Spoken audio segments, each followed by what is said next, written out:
Hello everyone, कैसे हैं आप लोग। आज की इस वीडियो में मैं आपके साथ कैपेसाइट इंफ्रा प्रोजेक्ट लिमिटेड कंपनी के बारे में डिस्कस करने जा रहा हूँ।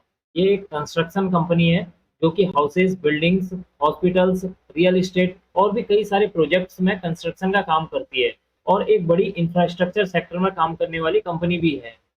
तो चलिए वीडियो को स्टार्ट करते हैं। अब आपके सामने जो ये चार्ट नज़र आ रहा है, यह है कैपेसाइट इंफ्रा प्रोजेक्ट लिमिटेड का चार्ट।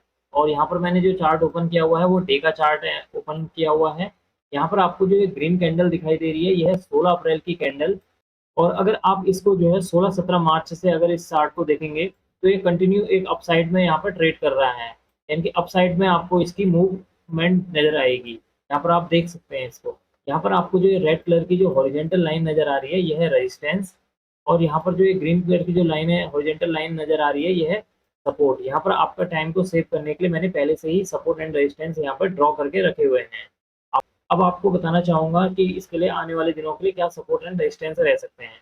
यहाँ पर जो पहला जो सपोर्ट का काम करेगा वो है 290.70। अगर स्टॉक का प्राइस 290.70 को ब्रेक करने के बाद नीचे की ओर को कोई रेड कैंडल बनती है, यानी कि बेरिश कैंडल बनती है, और इसके लिए फिर नेक्स्ट जो सपोर्ट का काम करेगा वो है 281.30। अगर स्टॉक का प्राइस 281.30 को ब्रेक करने के बाद नीचे की ओर को कोई जो है बेयरिश कैंडल बनाता है, कोई रेड कैंडल बनती है, तो यानी कि इसके लिए जो नेक्स्ट सपोर्ट का काम करेगा उसके बाद 262 रुपये 20 पैसे तक यहाँ पर तक स्टॉक आने की संभावना है।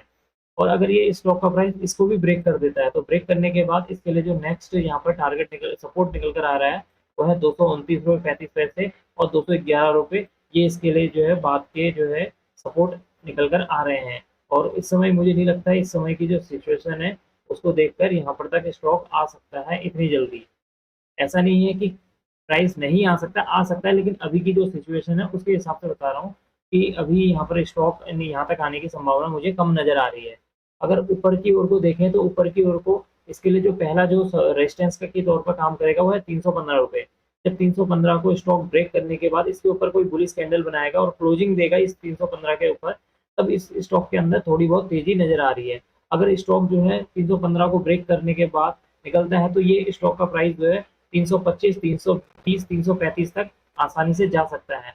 इस स्टॉक के अंदर जो मेन जो तेजी आएगी वो आएगी कब, जब स्टॉक का प्राइस अपने 335, 340 को ब्रेक करने के बाद इसके ऊपर सस्टेन करता है। अगर 335 को ब्रेक करने के बाद स्टॉक का जो प्राइस है डे में जो है अपने 335 के ऊपर क्लोजिंग दे देगा, तब इस स्टॉक का जो प्राइस है 340, 360, 380 और 400 तक यहाँ तक जाने की इस स्टॉक के अंदर संभावना है।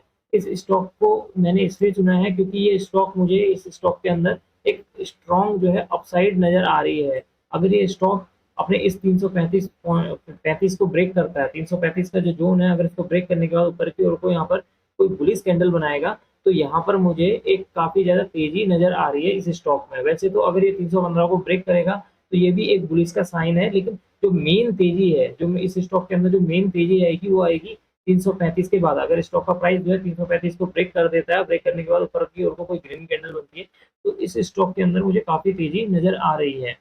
अब बात करते हैं इस स्टॉक के फंडामेंटल के बारे में। तो मैं आपको लेके चलता हूँ यहाँ से स्क्रीनर.इन पर और वहाँ पर दिखाता हूँ स्टॉक के फंडामेंटल क्या-क्या हैं। अब आपके सामने है कंपनी के फंडामेंटल्स। यहाँ पर कंपनी का जो मार्केट कैप है 2571 करोड़ का कंपनी का मार्केट कैप है। करंट प्राइस जो है स्टॉक का जो है 304 रुपये है। स्टॉक का जो हाई है यानी कि 52 वीक हाई है 315 रुपये और 52 वीक लो 126 रुपये है। यहाँ पर स्टॉक की जो बुक वैल्यू है 158 रुपये है। स्टॉक का P 28.50। Return on capital employed यहाँ पर 16.9% दिया हुआ है। ROE रिटर्न ऑन इक्विटी 9.78% है। और यहाँ पर इंडस्ट्री का जो पीई है 29.50, यानी कि जो स्टॉक का जो पीई है या कंपनी का पीई इंडस्ट्री के पीई के मुकाबले अच्छा है, यानी कि कम है। एफआईआई की होल्डिंग यहाँ पर 10.1% दी हुई है। डीआईआई की यहाँ पर होल्डिंग जो है 9.74% दी हुई है। यहाँ पर जो change in FI holding, FII की जो होल्डिंग में 1.9% की वृद्धि हुई है, यानी कि पहले एफआईआई की होल्डिंग कम थी, अब यहाँ पर एफआईआई की होल्डिंग में 1.95% की वृद्धि हुई है। Change in DI holding, DI ने भी अपनी जो होल्डिंग है उसे जो है इंक्रीज कर दिया, यानी कि एफआईआई और डीआईआई दोनों ने ही अपनी जो होल्डिंग्स है उसे इस स्टॉक के अंदर इंक्रीज किया हुआ है। रिटर्न ओवर 6 मंथ का अगर हम रिटर्न देखें तो 38.7% की यहाँ पर स्टॉक ने अपना जो है 6 महीने में रिटर्न दिया हुआ है।